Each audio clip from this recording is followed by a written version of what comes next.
comes to mind is a threat to the employees. Mm-hmm. What extreme heat conditions, how that would impact them. If nothing else, may slow down the productivity. We may have to go to staggered shifts or something like that.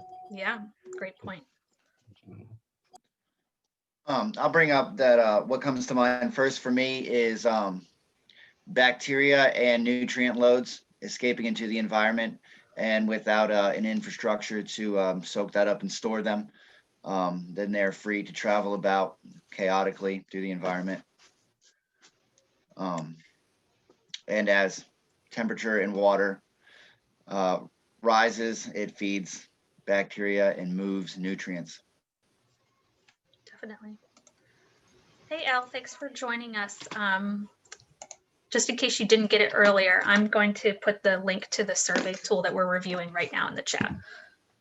But right now we are talking about the general solid waste management system as our asset of focus, and what potential threats extreme heat might pose to that. Anyone else have any other thoughts? I think those are two really great points. There's also the impact on just air quality with extreme heat and heat being trapped, and especially in an urban environment. Mm-hmm. Definitely. And Katrina brought up just the deterioration of maybe plastic bags that people put trash in or solid waste, and how Yeah. that. Yeah, that's an interesting one. I think here in Richmond, we are somewhat lucky that we're not like the Southwest United States, where they are facing literally like melting roads, melting paving materials because of how hot it's getting. We are not projected to see those kinds of impacts, but certainly hot temperatures can have impacts on other types of materials. So I'm glad you brought that up, Torrance. I'll just add, from both a facility standpoint and cans set out at the curb, odors, particularly at big scale for facilities where like maybe heat causes different air impacts, thermals, wind, that spreads odors to nearby areas. Not so much immediate odors from facilities, but certainly immediate odors, at the cans on the curb that we all walk by as we go through the city. Mm-hmm.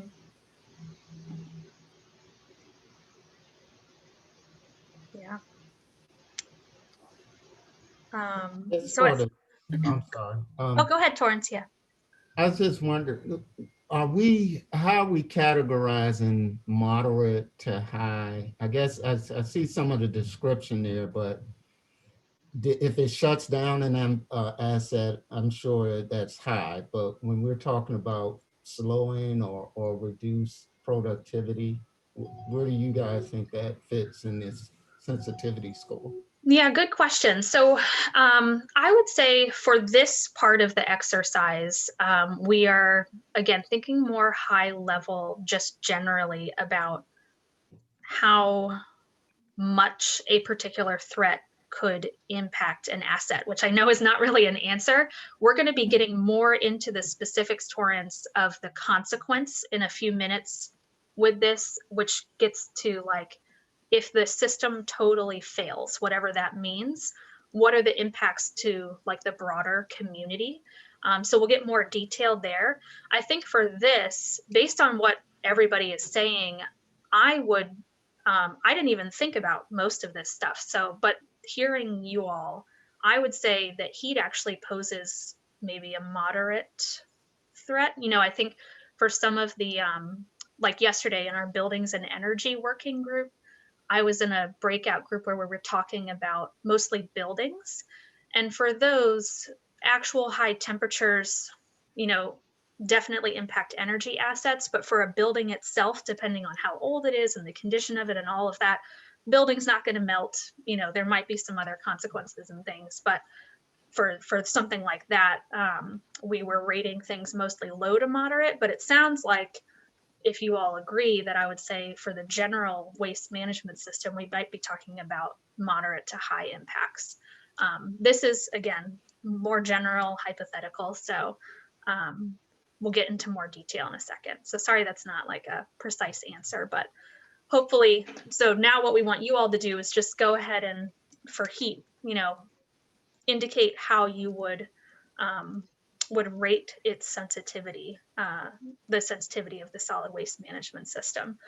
I do want to move us on to make sure we cover water threats as well. So again, with sensitivity and water threats, what we're thinking about with our solid waste management system is just generally high level. If there were to be some sort of water related climate event, so we're talking about either a deluge of rain or a flooding event, could that potentially impact our solid waste management system? Brianne, before we get to that, I just thought of something, and since we have Ryan and Torrance on this call and Jason, others who are familiar, when you're thinking of compost piles and excessive heat, isn't there, a more advanced fire risk, or is that just part of the process anyway and you're not concerned?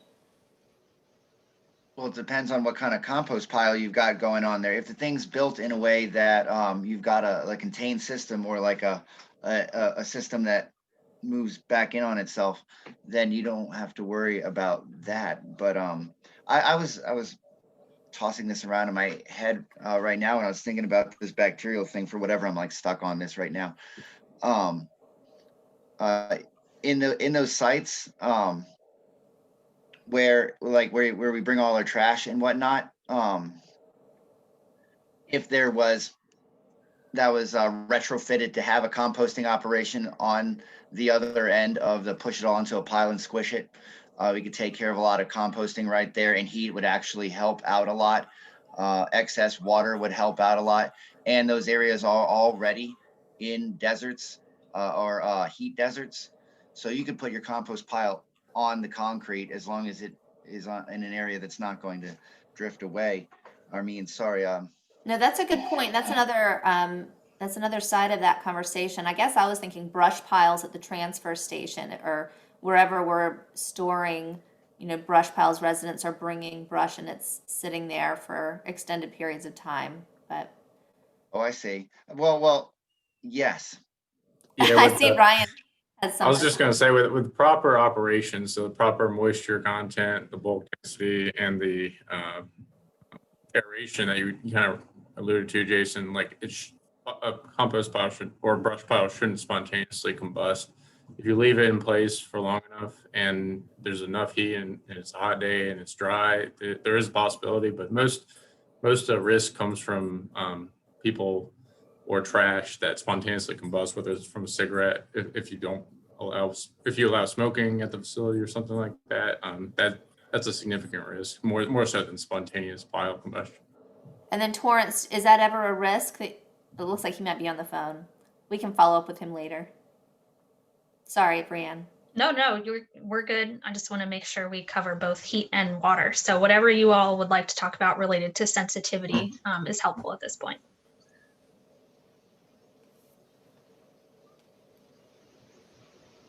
So many things going through my brain about what happens when a garbage truck goes by and I see it leaking, and some people don't have garbage pickup, for till every 2 weeks or whatever. That's where I see a major vulnerability, is that as temperatures rise and people have trash in the summer, that's going to increase pests, which can negatively affect people's health, especially in areas that people who don't compost, because you can eliminate a lot of the problems with pests if you know how to organically compost a lot of your trash rather than leaving it in an area for the city to maybe pick up every 2 weeks if you remember to put it out.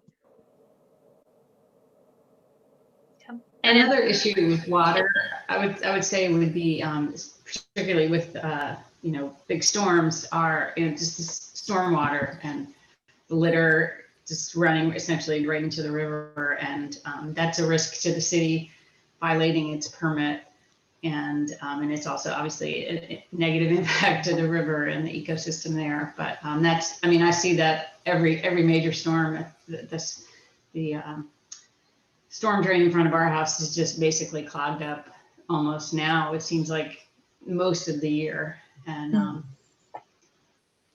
so it's just, so then, and then there's this flooding. So it's sort of a combined, then the risk is pushed to homeowners and other business owners, property owners, but yeah.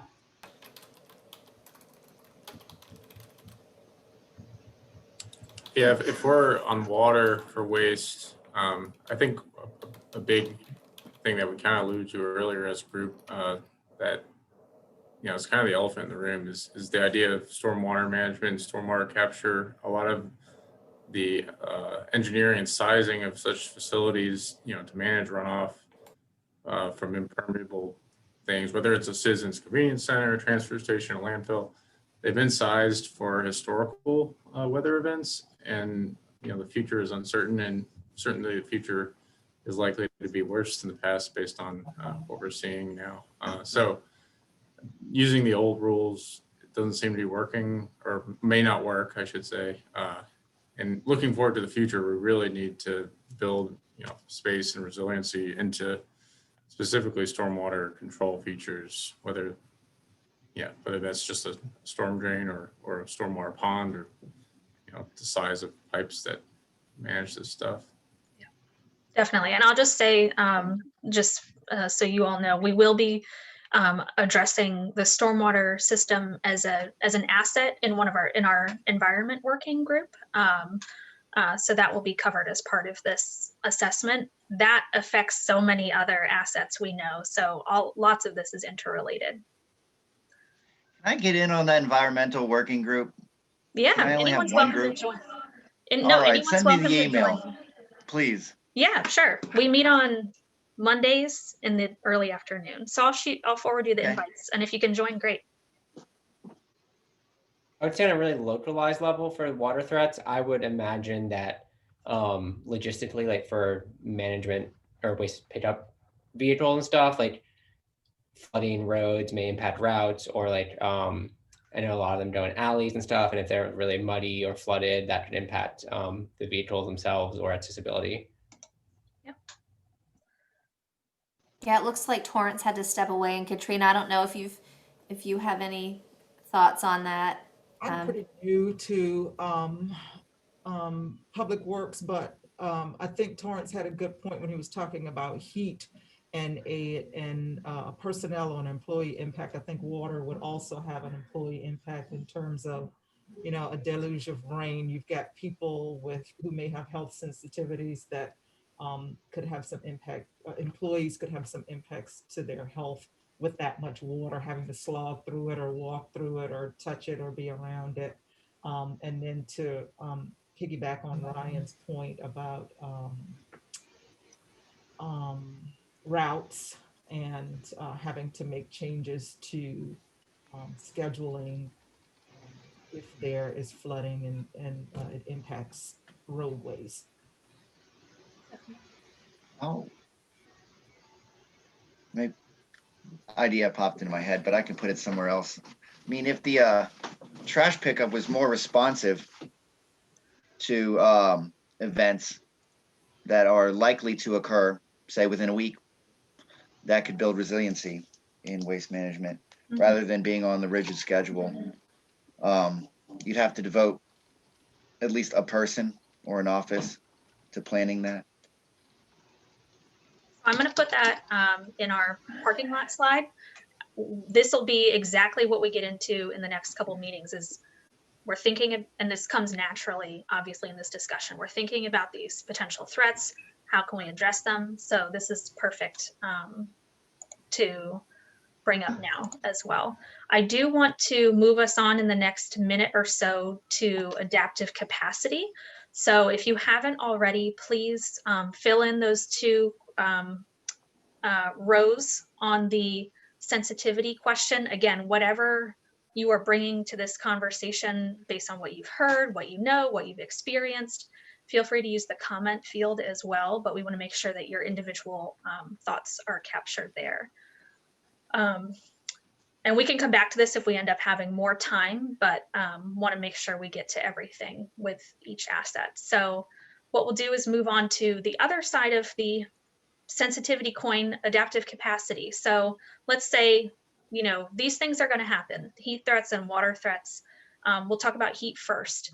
Is there anything in our solid waste system that could make it potentially already resilient to something like heat impacts, heat waves, anything like that? I think, Jason, you know, if it was like a more responsive system, that would be an example. It's not, so that's not built in to what we already have. But any thoughts on, you know, how, to what extent the waste management system currently can just handle something like a heat wave or higher average temperatures?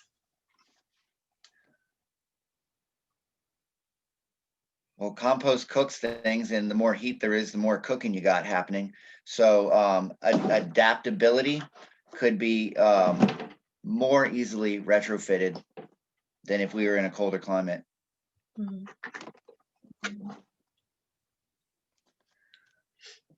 So I give that a moderate. Sounds good.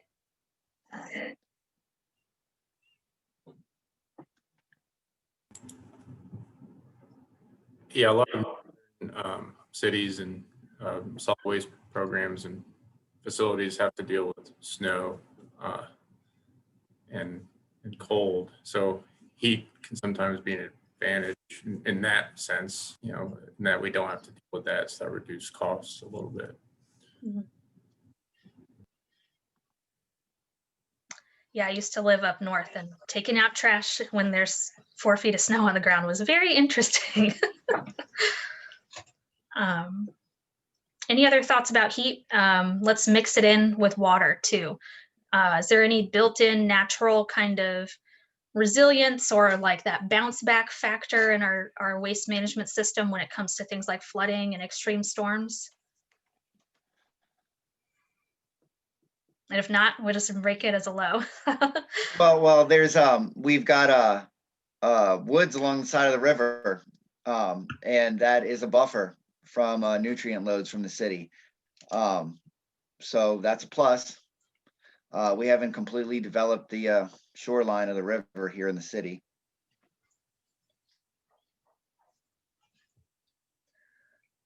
It seems like sort of like Brandon, what you were talking about yesterday with the buildings, like taking the human element out of it, the like actual collection infrastructure, I would imagine is relatively adapted. Like the trucks aren't going to melt or wash away and like stuff like that. So in terms of like that, I would say it's probably pretty adaptive. Yeah. Adaptive capacity.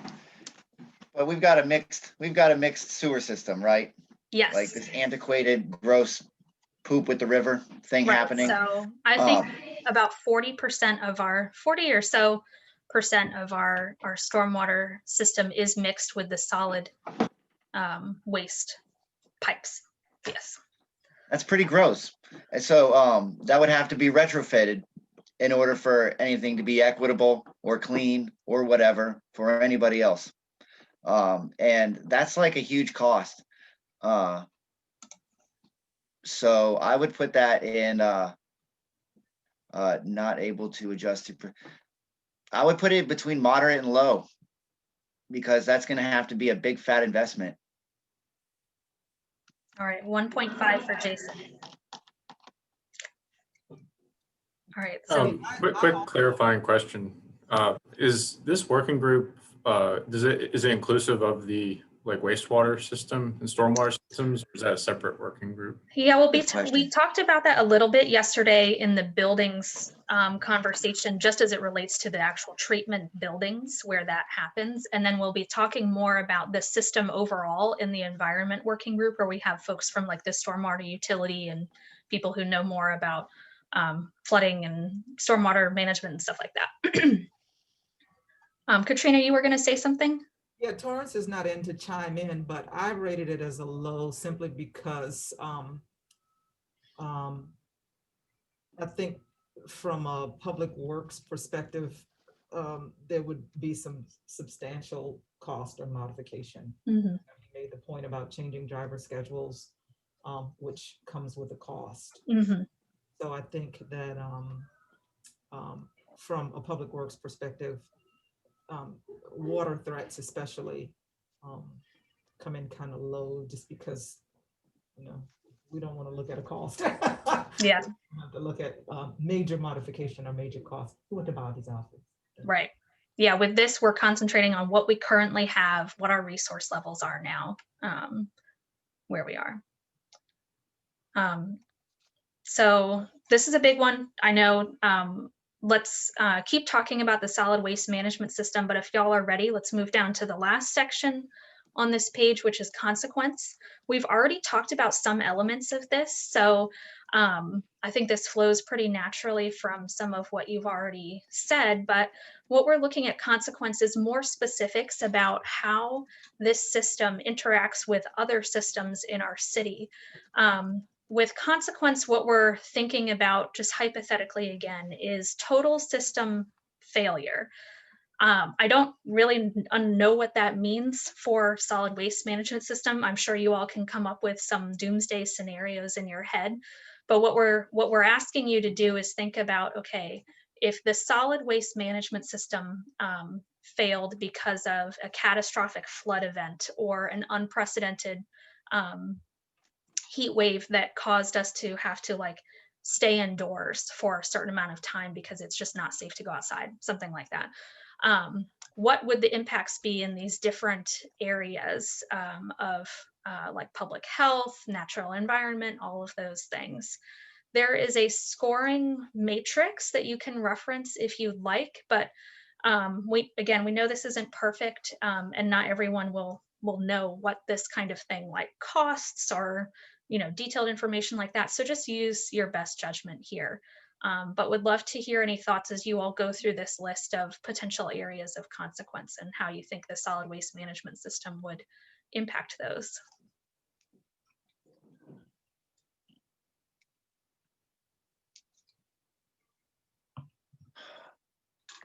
Gosh, it looks really grim to me. I mean, we're like a colonial era city that was built for colonial era people. It all looks really bad. Yeah. I just score it really low. Wait, you mean high on the Oh, consequence? high. Got it. High, Okay, excuse just me. making Yeah. sure. Yeah, it's a cluster. Yeah, it's pretty bad. Tell Yes. someone to give us money. Yeah, I think this one in particular is unique because we're talking about something that serves the entire city. With the other things that we'll be talking about in a few minutes, it will be a little bit different. But this one, yeah, I agree. It would be bad. I would also recommend you think about our dumpsters, not just residential waste, but commercial and, high rises, apartment complexes, things like that. Parks. Yeah, I think many multifamily and private, businesses and stuff rely on like commercial waste operations to keep going in order to keep their waste down, managed.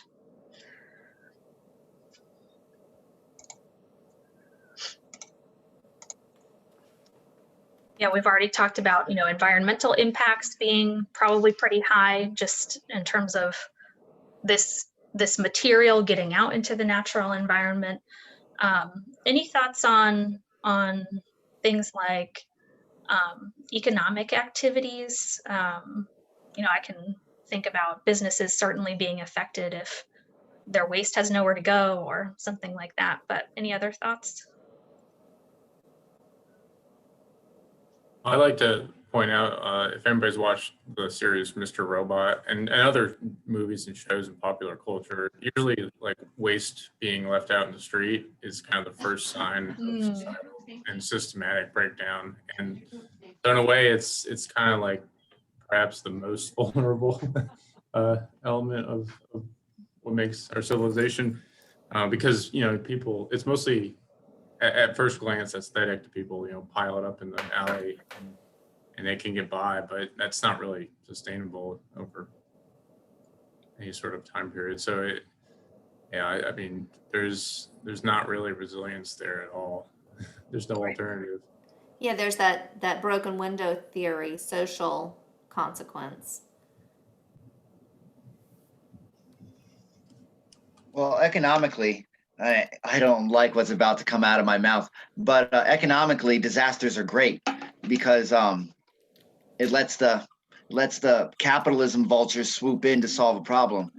At least that's what we're to believe. So I think that with aiming the right money at startup companies, like myself, that are organized towards solving these problems, I think that you can lower that scary number down to something that could work better for the community, especially if the right people are let in on the grant money to start those businesses. Jason, I'm also recording that in our parking lot for when we talk about solutions. So thank you. I'm broken. All I do is come up with bad solutions. No, that's good. You're not focusing on the bad. You're like, well, here's what we can do about it. We know this is depressing. I mean, I'm just saying that like an effect of heat and water could be people coming up with those solutions and making money off of it.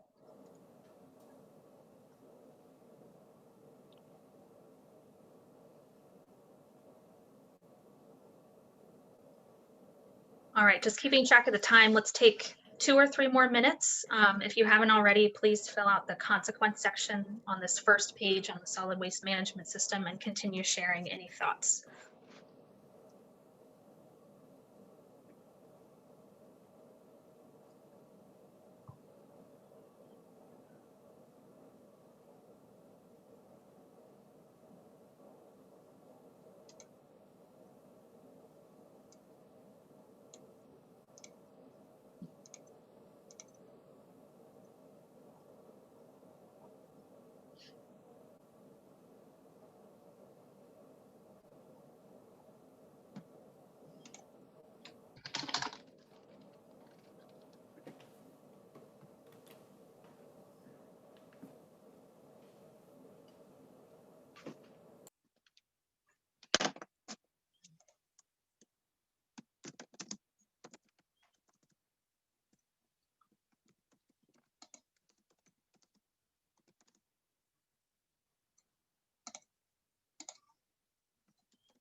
All right, feel free to stay here if you need to, but do want to move us on just as a group to the next asset type. So go ahead and click next if you haven't already on the SurveyMonkey tool. So we go to the second page, and now we're going to be doing the exact same thing that we just did, but thinking more specifically within our solid waste management system about particular facilities. So for this one, we're thinking about our transfer stations and landfill facilities. Would love for anyone who knows more about this to jump in, but Richmond has 2 transfer stations within city limits, one in the south side and one in the east end.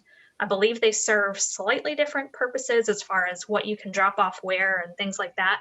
And then our municipal solid waste comes to those transfer stations and is taken out to the landfill in Charles City County. Is that right? Used to go to Petersburg, but that was shut down or something like that. So not in city limits. So what we're concentrating on here are those transfer station facilities. But does anyone want to chime in with any additional information about where these are located, their operations or questions before we jump into this part of the activity. Well, the south side one is in a heat and food desert. And that's pretty gross. I was thinking of that when I was thinking about the bacterial loads, how extreme rain events can just flush all that gross trash out into the neighborhoods. I actually lived like 2 blocks from there at one point in my life. And some hot days you can smell it down the street. And that's pretty disgusting. And that's only going to get worse. So the south side one, that's Maury Street, I believe. That one, that's a covered transfer station. If the waste is left outside, it can't really get swept by stormwater out. But the east side one, I believe, is open faced kind of collection containers. So that risk is there, but it's limited to like kind of bulk debris and things like your furniture that you can't really set out on the curb, like upholstered furniture, I think you can't anymore, and certain other things that are mostly not bags of trash that you typically think of. And yeah, the East Side Center is used heavily by the neighborhood. I see people talking about it all the time on neighborhood pages. It's needed to take care of a lot of materials that won't be collected in the normal pickup system. That's my impression of it anyway. To that, Yeah. Torrance just came in, so he can speak a little bit more specifically also to those facilities, the waste stations. And the specific question from Brianne, correct, was where the landfill was located, whether it was in Charles City. Isn't it Charles City? Yeah, the landfill that the waste management uses is the Charles City landfill. We, again, our transfer stations are Hopkins Road, and the closed landfill is East Richmond Road. That of course is closed, it's capped, and that is in a floodplain. I don't know if that question came up, and of course presents some challenges, but the convenience center is more of a storage facility for waste as opposed to transfer station, which is really in and out. Gotcha. I do want to pull up the map just so people can get a sense of what we're talking about. We don't actually have all these facilities on our map right now. We do have this one down here, which is the Hopkins Road transfer station down in Southside. And then over here in the east end, we have the convenience center, I think. And then Torrance, where is the capped landfill located? Yeah. The capped one is in East End. Okay, so I'll just share to what Jason was talking about. This is our map of urban heat islands. So you can see that East End does have higher temperatures than many neighborhoods in Richmond. And then just like you said, Jason, we have this hotspot down here in Southside. And then I'll also show our floodplains in case you're interested. This is what the current floodplains look like. We know these are going to be expanded in the future by FEMA, but for now, you can see the east end is facing some definite flooding issues over here. South side, not so much, but we still worry about things like localized flooding. So just wanted to share that for context in case that is helpful. So in terms of the activity, let's think about sensitivity of these locations. Any thoughts? I want to take, let's see, time about 10 minutes to talk about transfer stations and these facilities in total. So any thoughts on sensitivity of these places in particular to things like heat threats and water threats as you fill in those answers? I would think water threats would be a little.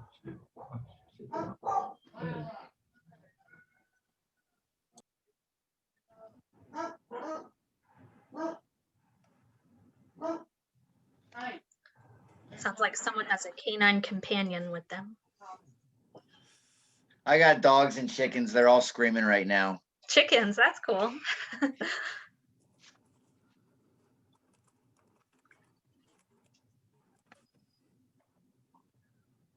Torrance, is there ever the concern of fires at the transfer station?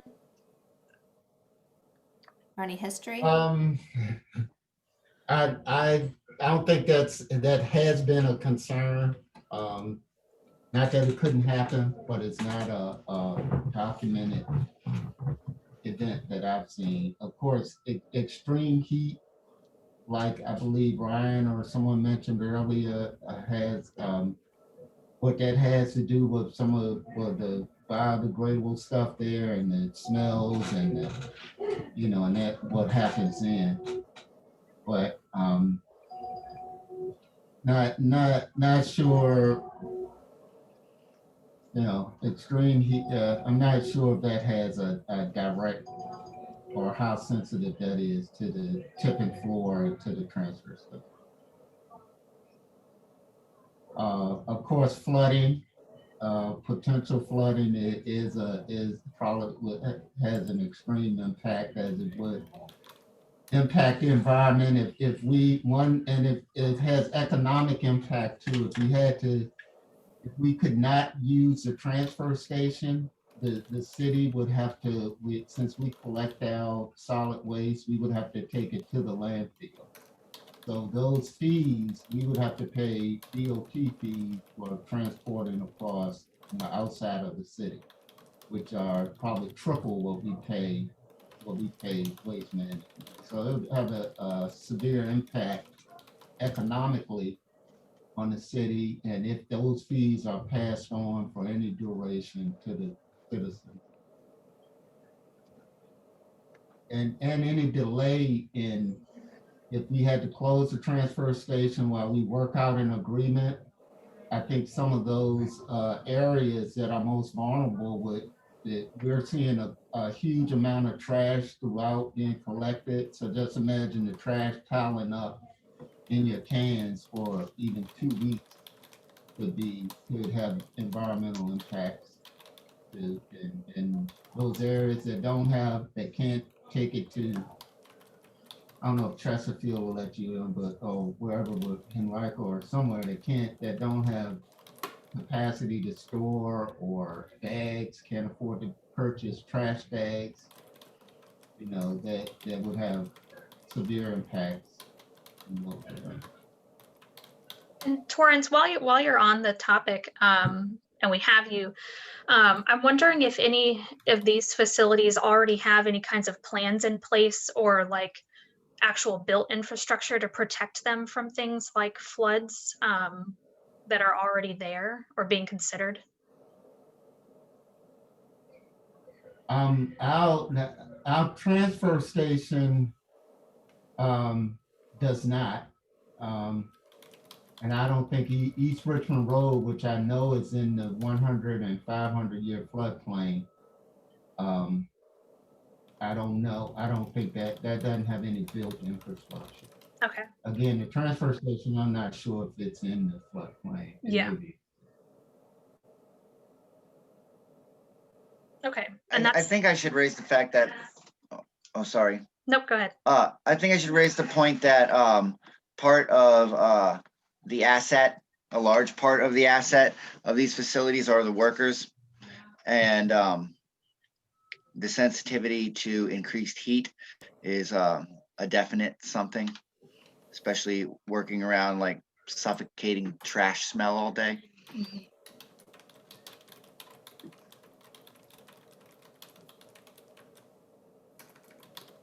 And I'll also say that, at DEQ, we're working on a climate adaptation strategy, looking at all of our programs and how they may need to change short, medium, long term in the face of a changing climate. And we're actually modeling our approach after one EPA took, 2 administrations ago that then kind of disappeared from their website, but they are working with us, and we expect to see a lot of renewed effort on their part to be pushing states and others who are delegated to run these programs to address this very issue, so that the next time the permit's up for a transfer facility, flood risk might come up, for instance.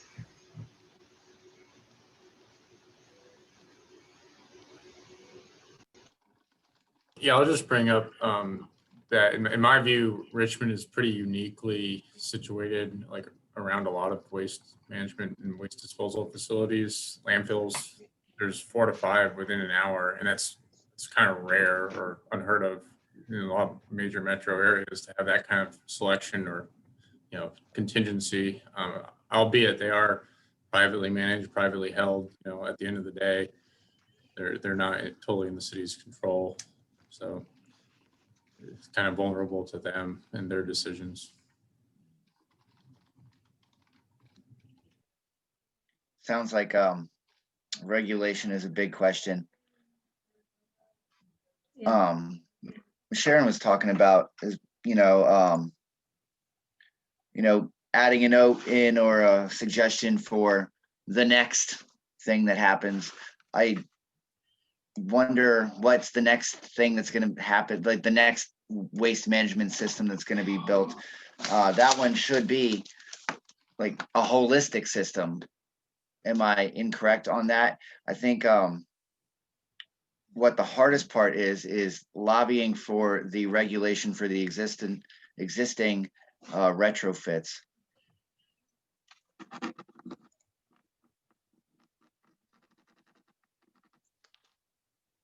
So loving this discussion. I want to make sure that we get to our last asset. So let's take about 3 to 4 more minutes on these transfer stations. And we've kind of been talking about all of these elements of sensitivity and adaptive capacity already.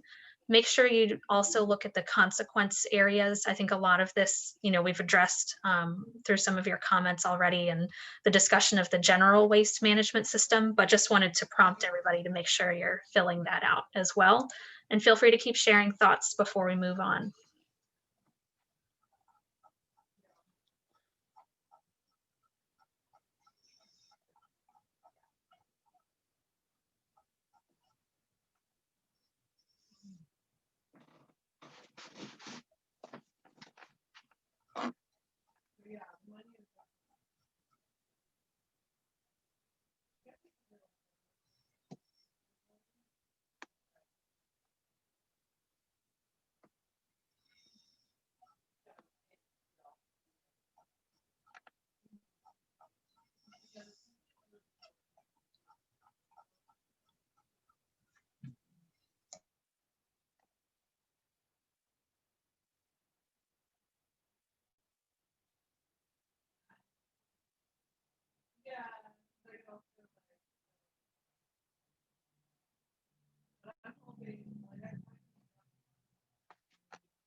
This came up yesterday in the energy group when we were talking about hurricanes and disaster response and those mutual aid agreements with other states and having the utilities or to come assist with utilities.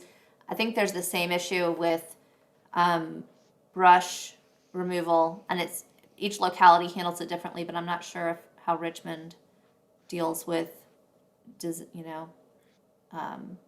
debris, storm debris. They pick it up. I found that the city's pretty good in the city of coming by to pick up that brush because now don't tell too many people this. My early days of landscaping, I wasn't hauling all that stuff to the dump. I would just bundle it up well and put it out there in the alley and they would come pick it up. And then even after a storm, I see increased trucks coming through, picking up all that down debris. I think that the city's pretty good at picking up tree matter, woody plant material. I don't know if Torrance is still here, but in rural counties, that's a major problem, but maybe not here so much. Right, not directly in the city, but like as soon as you cross the Henrico border, they don't pick it up. You got to find somebody to pick it up for you. And it's kind of a PETA because you have to pay fees to get into all these other dumps, even though you like live a block over from somebody who's getting it picked up for free. Torrance, do you ever have to deal with mutual aid agreements for any, disaster response? Or am I moving into the third? No, you're good. You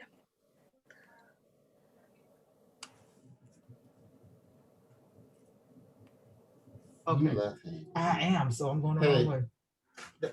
I'm sorry, did I miss a question? I was just asking about storm debris and disaster response. If you have mutual aid with other, municipalities or states or Oh, yeah, we have a contract with, for major storms. I forgot the name of the company, but the contract is managed again through CVWMA. oh, And, okay. and it's if we have a emergency where we can't handle it, let's say trees fall or something like that, we have a contract with another company. And it's a cooperative contract that's shared with Henrico and I believe Chesterfield. Okay, good to know. Thank you. But yes. And we, as you know, we pick up our bulk item pickups have been changed. We've changed that program probably about 2 years ago, where it's not request driven, but we have a daily, bi-weekly pickup, which I think it helps the environment overall, because a lot of that stuff washes into our streams and rivers and things like that. Awesome. This is super helpful information.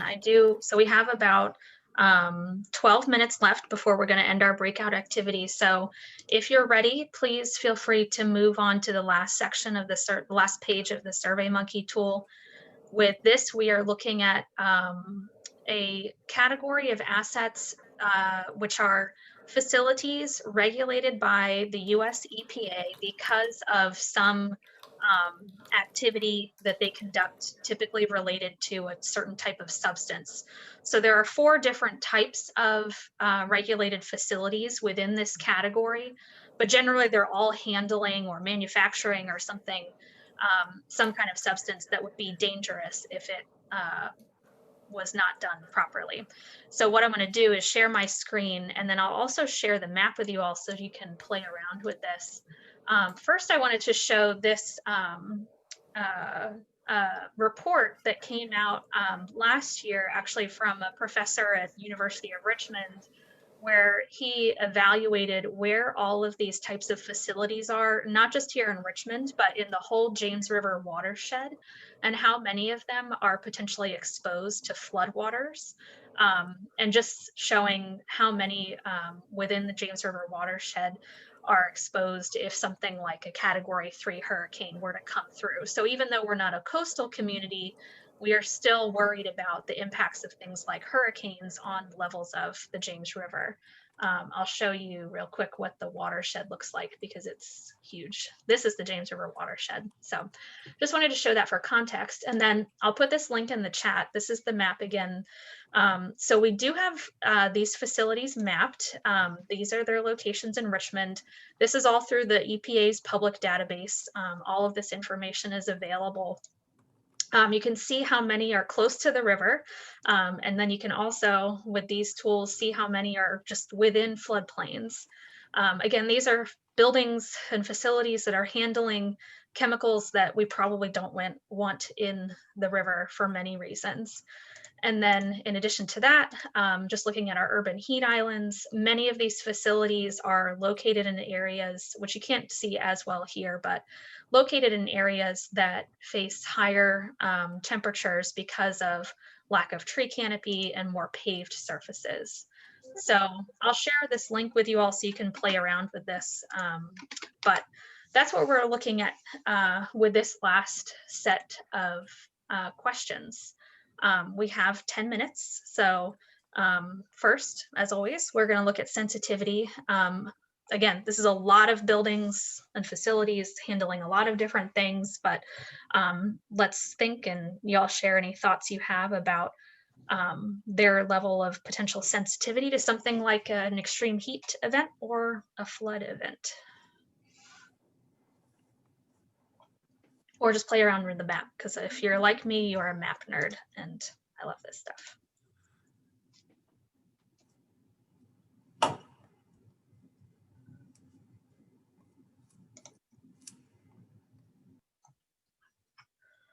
Does anyone know any more? Sharon, I don't know if you deal with these kinds of things about like how the EPA regulates this kind of stuff or what they're required to do or anything.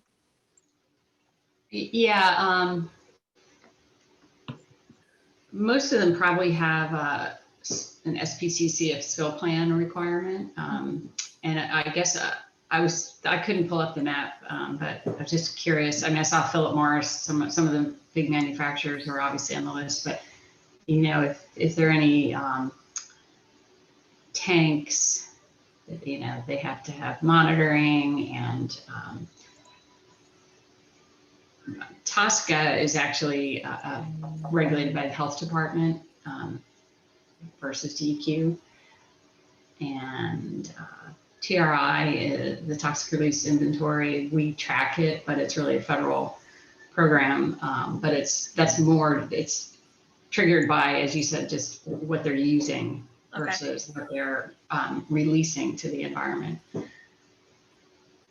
So there's a lot of, you know, I hate to say, oh, there's all these redundancies built in, but there are some here, certainly. I think we have to look a little closer at what they're doing and where they are located. Mm-hmm. There's definitely a concern, I know, that a lot of these facilities are in the floodplain, and as you said, those flood maps are, you know, being revised, and that don't take into account where we are at this point. So. Yeah, that's a good point, Sharon. In a past life, I've written spill plans, but back then climate was not part of that, you know, drafting of strategies. So have things been kind of adapted to more long-term planning for climate change in those requirements? Well, I know, like, you know, we worked with our tank program, which would, you know, there'd be some overlap with this, certainly with this grouping, and they, you know, they have mapped out what they need to do, but, you know, it's all incremental. If it requires regulatory change, there's a whole process. If it requires change in statute, that's even more of a challenge. One thing that I know we've heard a lot in our internal discussions are that the rainfall data that we're using is really outdated, and I don't, you know, I'm talking from very limited knowledge, but there's something called NOAA's Atlas 14, which is what gives us the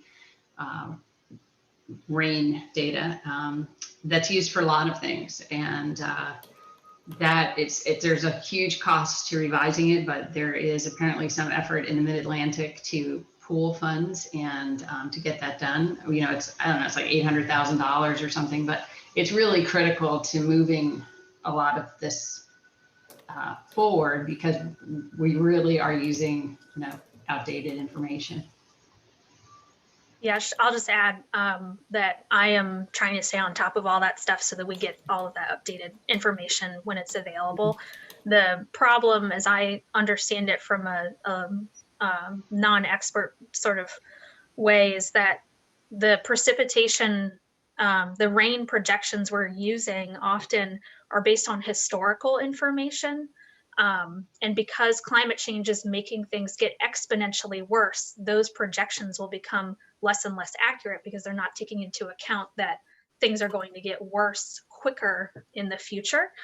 So that's why when we think about, when we're doing this exercise, we're thinking essentially worst case scenario. So just want to make sure people are still filling out the survey. We have about 5 minutes left, but please continue sharing your thoughts.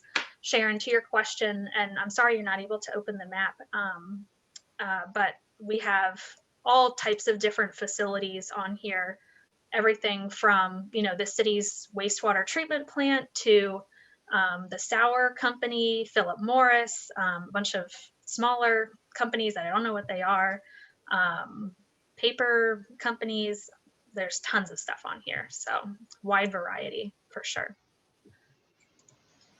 One thing I want to bring up is the idea of like regional integration of kind of like this map, because being kind of at the center of Henrico Chesterfield area, like with the river right there going through it, the watersheds for these kind of facilities, you know, a lot of the facilities not shown on this map are in the surrounding counties, and any sort of spill or, you know, breach would go through the city, through the watersheds in the city and neighborhoods in the city.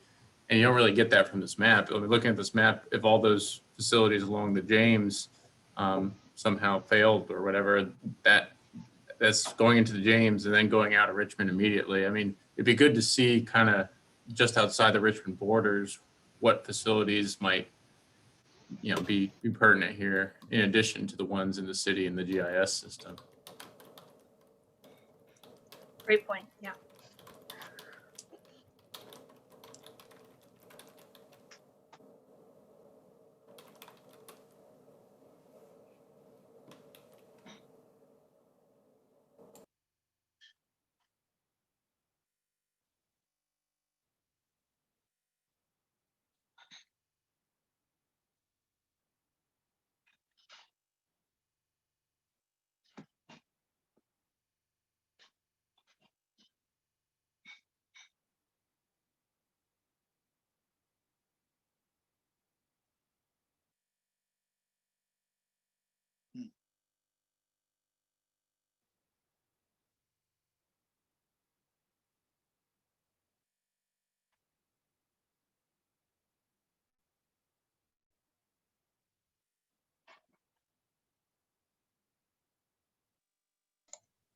So we have about 2 minutes left. Please complete and then hit done on your survey, just so all of your feedback gets submitted once you are done.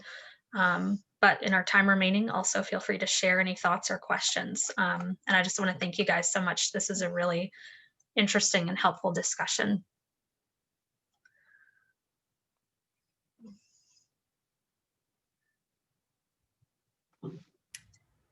Something for this set of like buildings and probably the transfer stations too, like in terms of consequences from failure, I would think like contamination from flooding, like groundwater contamination, leachate contamination, stuff like that would be a pretty big health and environmental risk, depending on like, I don't know where groundwater aquifers are around here, but like depending on how I guess that could transfer into those. And have like long lasting effects. Mm-hmm. Yeah, we'll be talking actually more about water, like drinking water infrastructure as well in the environment group. But my understanding is that the city gets its water from the James River, and it actually supplies drinking water to parts of Henrico and Chesterfield, I believe. So there are regional impacts there as well. But I'm sure that groundwater makes its way into the river at some point. So that is a factor too. And on the social side, so many of these facilities are located in communities where we also have more people of color, more lower income communities facing a number of other inequities. And that is frankly probably purposeful. You know, these places where, you know, historically zoning has allowed these facilities to be located was done intentionally a lot. With all of our, you know, racist history around housing and all of that. So that's more on the social side, but another thing to think about.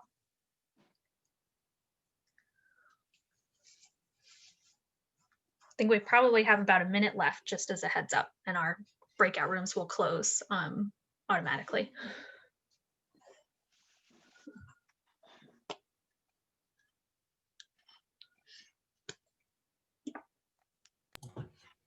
And Brianna, I guess we're including like what we may think was the impact of maybe job loss or something? Definitely. I would include that in like the, so the cost impacts are like more direct, immediate costs.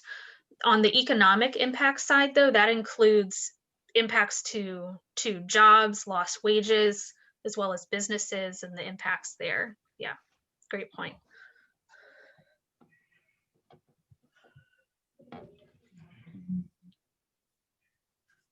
love this map tool. If you like that, if you haven't checked it out, have you seen our climate equity index? I think that I have. I think I first saw that with Ginner Urban Gardeners. Oh, good. Okay. Use that tool a lot. Yeah, so I just shared the link in the chat, but the tool that we just used for today's activity is a subset of assets that are included in our larger climate equity index, which has tons of additional stuff. And if you like maps, would love any feedback you have on it. We've been working on that for several years now. So, Dawn, do you think we should just go ahead and exit so that we have time to wrap up? Yeah, I think we Okay. could all just click leave room. All right. Thank you guys so much. We'll see you back in the main room. All right.